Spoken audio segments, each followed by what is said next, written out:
Friends, আজকের ক্লাসে আমরা মার্কেট ফেলিওর কি হয় এটা নিয়ে আলোচনা করব। মার্কেট ফেলিওর আমরা সেই ধরনের ঘটনাগুলোকে বলবো যে দীর্ঘদিন ধরে কোনো একটা কোম্পানি তাদের প্রোডাক্টের উপরে research and development, inefficiency, asset allocations এগুলো যদি ঠিকঠাক না করে, কোম্পানিটার যত্ন না হয়, তাহলে তার প্রোডাক্টিভিটি যে থাকে সেটা অনেক নিচের স্তরে নেমে যাবে।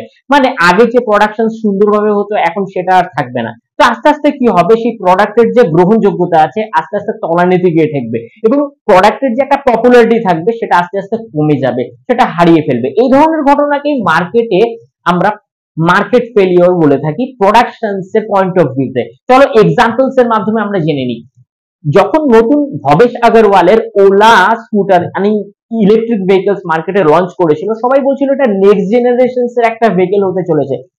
দিনের পর দিন দেখা গেল যে এখানে কমপ্লেন বা মাল্টিপল যে সিস্টেম ফেলিওরের ঘটনা আসতে থাকলো, আগুন লাগার ঘটনা ঘটলো। তো এইভাবে আস্তে আস্তে তাদের যে ইলেকট্রিক ভেহিকল সেটা সুপার ফ্লপ হলো। আচ্ছা, নোকিয়া স্মার্টফোন কে কে না চেনে, এক সময় এটা মার্কেট লিডার ছিল, বাট সেখানে রিসার্চ এন্ড ডেভেলপমেন্ট এবং নতুন নতুন আপডেট না হওয়ার কারণে আজকে তার পপুলারিটি একদম হারিয়ে গেছে। তো এই ধরনের ঘটনা যখন ঘটতে থাকে তখন একটা কোম্পানির ব্যর্থতা তাদের প্রোডাকশনস রিগার্ডিং হয়, এই ধরনের ঘটনাকে মার্কেট ফেলিওর বলা হয়। Thank you.